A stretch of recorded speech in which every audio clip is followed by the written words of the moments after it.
अस्सलाम वालेकुम। मैं हूं हमज़ा मुनीर और आप देख रहे हैं YouTube channel series notes.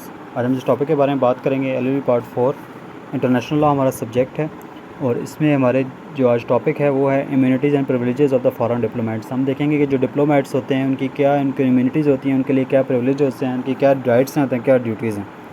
Diplomatic agents are the person who reside in the foreign countries are respective representative of the country by whom they are dispatched.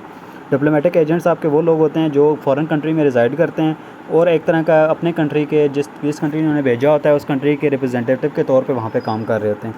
Basically जो सफ़ीर होते हैं उनको हम डिप्लोमेट्स कहते हैं। They act as link between the countries, और ये basically दो कंट्रीज़ के दरमियान उनके एक तरह का लिंक होता है, ठीक है, जो इनके थ्रू होता है। And they act as a representative of the country, और ये उस कंट्री के रिप्रेजेंटेटिव के तौर पर काम कर रहे हैं।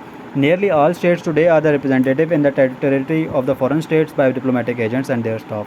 नियरली आज तक जो आज सारी स्टेट्स हैं सब कई एक दूसरी स्टेट्स के अंदर कोई रिप्रेजेंटेटिव हैं, कोई डिप्लोमेट्स हैं जो बैठे हुए हैं और लोगों अपनी स्टेट को रिप्रेजेंट कर रहे हैं वहाँ पे। Who are the diplomatic agent? Diplomatic agents mean the ambassador residing in the foreign country as representative of the state by whom they are sent. Diplomatic agent आपको एम्बेसडर होते हैं जो अगली दूसरी स्टेट में रिजाइड कर रहे होते हैं और फॉरेन कंट्री में, और रिप्रेजेंटेटिव होते हैं अपने स्टेट के। Classification of diplomatic agents. अब डिप्लोमेटिक एजेंट्स की क्या क्या क्लासिफिकेशन हैं? सबसे पहले हमारे पास आता है ambassadors. Ambassador they are the personal representative of the head of state. ये basically head of the state जो होता है ना उसके पर्सनल रिप्रेजेंटेटिव होते हैं। They enjoy the special honour and the respect, और ये बेसिकली इनको स्पेशल ऑनर और रिस्पेक्ट दी जाती है क्योंकि ये जो हेड ऑफ द स्टेट होता है किसी भी स्टेट का उसके पर्सनल रिप्रेजेंटेटिव होते हैं, उसको रिप्रेजेंट कर रहे होते हैं। इनका फैसला एक तरह का, इनकी बात वही होती है कि हेड ऑफ द स्टेट ये बात कर रहा है। Receiving state consent is important as they must be acceptable person. इसमें अब जो रिसीविंग स्टेट होता है उसका कंसेंट बहुत ज़रूरी होता है कि वो कौन से लोग हैं जिनको एक्सेप्ट करना चाहते हैं। अगर उस स्टेट जब क्योंकि कोई भी अगर डिप्लोमेट आएगा तो जो एग्जिस्टिंग जो रिसीविंग स्टेट है उसने उसका वो उससे देखेगी और देखेगी कि एक्सेप्टेबल पर्सन है भी या नहीं। States will inform foreign policy and interest on receiving state is protected by them. State की विल और उसकी जो फॉरेन पॉलिसी है उसको और उसके जो इंटरेस्ट है उसको इन्होंने, जो रिसीविंग स्टेट के इंटरेस्ट है उसको इन्होंने प्रोटेक्ट करना है, और दे do not go against them, और वो उसके अगेंस्ट इनको नहीं जाना डिप्लोमेट्स ने, ठीक है। मिनिस्ट्री पेलिनिपी पोर्टेनिटरी, ठीक है, ये कौन से होते हैं? ये भी इसी तरह के एम्बेसडर्स ही होते हैं, ठीक है। They do not directly represent head of the state. ये basically head of the state को डायरेक्टली रिप्रेजेंट नहीं करते, ठीक है। They enjoy the privilege as ambassador, but इनकी जो प्रिविलेज वगैरह होती हैं वो सारे एम्बेसडर की तरह होती है जैसे कि ambassador. They are subordinate to ambassador and assist them in the state policy. ये बेसिकली उनके असिस्टेंट होते हैं और ये उनको असिस्ट करते हैं जो स्टेट पॉलिसी के अंदर एम्बेसडर्स को, ठीक है।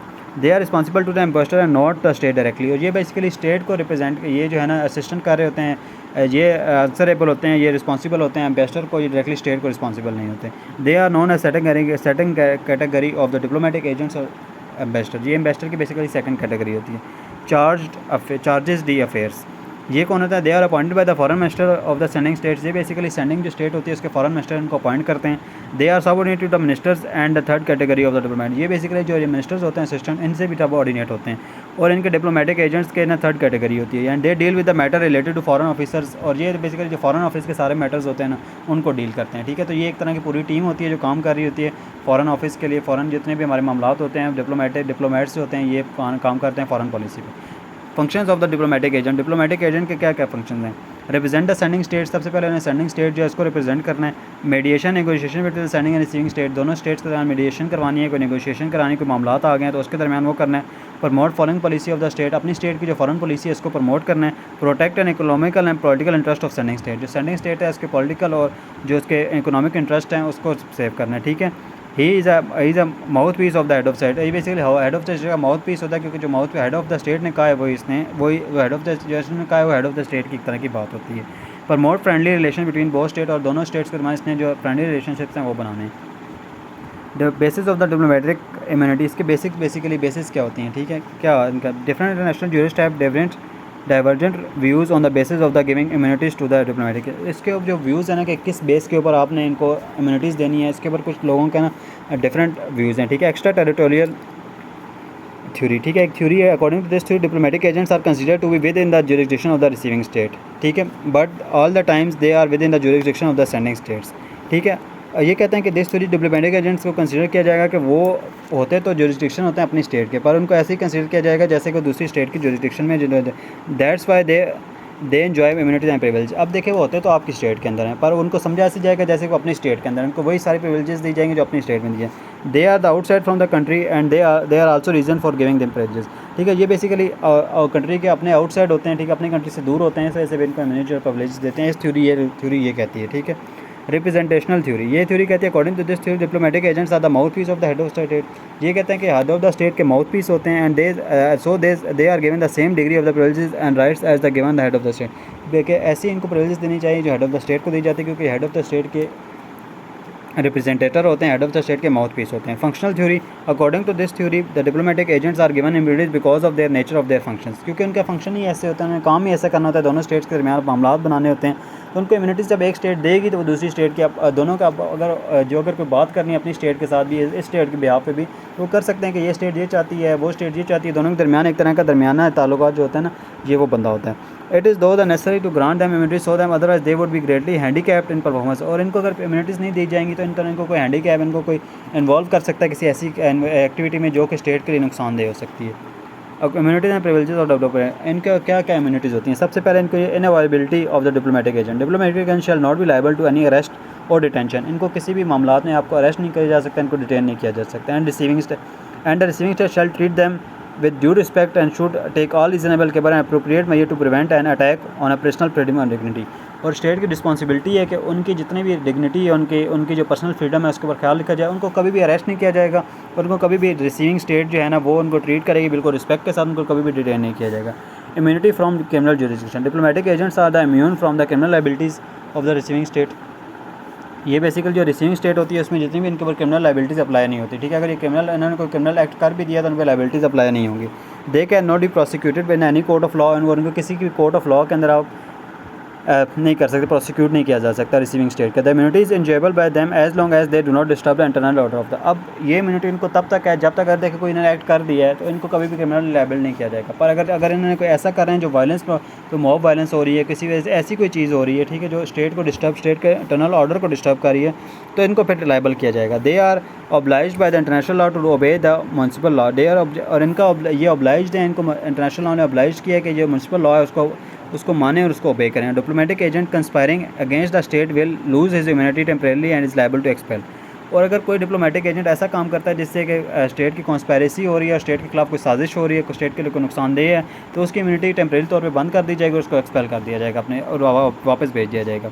इम्यूनिटी फ्रॉम सिविल जुरिडिक्शन, अब क्रिमिनल जुरिडिक्शन में इनका हमने देखी, अब सिविल में क्या होती है। Diplomatic agent also enjoy certain immunities from the jurisdiction of the civil court, और इनके सिविल कोर्ट में भी कुछ इनको इम्यूनिटीज़ हैं। Suit for recovery of the डेप्ट और breach of contract can not be filed, इनके लिए कोई भी ऐसा suit for recovery of money, कोई डेप्ट के लिए, कोई कॉन्ट्रैक्ट के लिए कोई इनको फाइल इनके खिलाफ नहीं किया जा सकता। ठीक है, exception action relation to private immovable property, अगर इन्होंने इमूवेबल प्रॉपर्टी के दरमियान का कोई है तो आप कर सकते हैं कोई प्राइवेट इनकी action relative succession which is involve as executive legatee. तो ऐसा कोई एक्शन है जहाँ पे इसको कहीं एग्जीक्यूटर वगैरह कहीं पे अपॉइंट कर दिया गया था और इन्होंने अगर उस काम को नहीं किया तो इनको कर दिया। Any act outside the diplomatic official, अगर इसकी कोई पर्सनल कैपेसिटी में इसने कोई काम किया तो उसके लिए अप्लाइबल इसे कर सकते हैं। इसे आप डिप्लोमेटिक ऑफिशियल कैपेसिटी के अंदर अगर इसने काम किया तो फिर आप नहीं कर सकते। ठीक है, इम्यूनिटीज़ रिगार्डिंग रेजिडेंस, अब रेजिडेंस के they are the official resident of diplomatic agents are good furniture, stables, carriage and considered and though and situated outside the territory of the receiving state. ठीक है, तो इनमें जो है ना अब एक तरह से अलग करके, जैसे कि अब इस्लामाबाद है हमारे पास, तो इनको एक अलग करके एक जगह दी जाएगी। ठीक है, डिप्लोमेटिक के लिए पूरा एनक्लेव वगैरह कोई ऐसा बनाया जाएगा जहाँ पे सिर्फ वो रहेंगे। एक गुड फर्नीचर, एक अच्छी जगह इनको वहाँ पर रहने के लिए दी जाएगी। It is recorded as scared sacred and exempt from the local jurisdiction, और ये लोकल जुरिडिक्शन से अलग होगी। ठीक है, किसी को यहाँ पे कुछ लोगों को यहाँ पे जाने की, हर बंदे को यहाँ पे जाने की ज़रूरत नहीं होगी और उसको एक तरह का सेक्रेट समझा जाएगा। Such as searching of the residence by local authority, और कोई लोकल अथॉरिटी इनके घर को जाके सर्च वगैरह नहीं कर सकती। ठीक है, immunity from the presented at witness, और इनको दूसरी इम्यूनिटी होगी 5th नंबर पे कि diplomatic agent can not be appear as a witness in any court of law, और इनको किसी भी कोर्ट ऑफ लॉ के अंदर आप विटनेस के तौर पे पेश नहीं कर सकते on the receiving state. Diplomatic agent may wave of is this immunity. ठीक है, वो ये हो सकता है कि दिस इम्यूनिटी को अगर वो वेव ऑफ खुद छोड़ दे और कहे कि मैं पेश होना चाहता हूँ तो हो सकता है। Exemption from taxation, under international diplomatic agents are also immune from the payment of dues all taxes personal real national regional and principal except dues the taxes regarding private goods. अब कोई जो प्राइवेट गुड्स और services के अलावा, ठीक है, जो private में उसके काम जितने उसका ऑफिशियल कैपेसिटी में काम है उसके लिए कोई टैक्स नहीं लिया जाएगा, उससे कुछ भी नहीं लिया होगा, और किसी भी म्यूनसिपल को टैक्स, को पर्सनल टैक्स, कोई उससे ऐसा टैक्स नहीं लिया जाएगा। जो उसके प्राइवेट गुड्स वगैरह उसने रखे हैं जो अपने प्राइवेट काम के लिए उस पर कोई टैक्स है तो वो लग सकता है। ठीक है, immunity from police tools, diplomatic agents are immune from police tools of the states to which they are appointed by और for good relation generally follow such rules. ठीक है, जनरली वो फॉलो कर तो सकता है पर पुलिस रूल्स को, पर वो ये है कि उसने पुलिस रूल्स को फॉलो करना है, पर उसको जो कोई अप्लीकेबल उसके ऊपर नहीं है, पर जनरली अच्छे रिलेशन बनाने के लिए ठीक है उसको वो करता है उसको, ठीक है, पुलिस रूल को।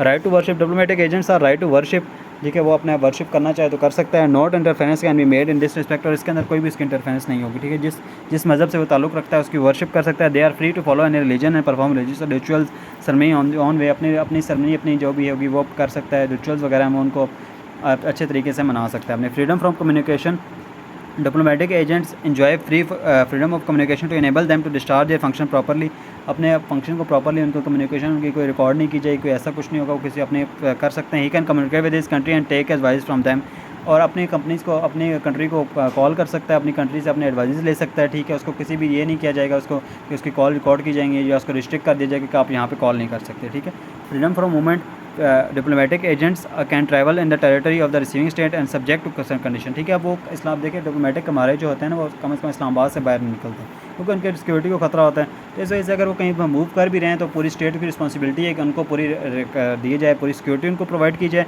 And he can not go the prohibited places, the place which are not secure, prohibited places पे उन्होंने नहीं जाना, और जो सिक्योर जगह है, नहीं सिक्योर जगह उन पर नहीं जाना उन्होंने। ठीक है, तो उनकी कोई कंडीशंस हैं वो मूव करें। Other immunity diplomatic agent are example from local military obligations, जो आपके लोकल और मिलिट्री ऑब्लिगेशंस हैं उनसे भी पाक हैं, वो लोग नहीं करना उन्होंने।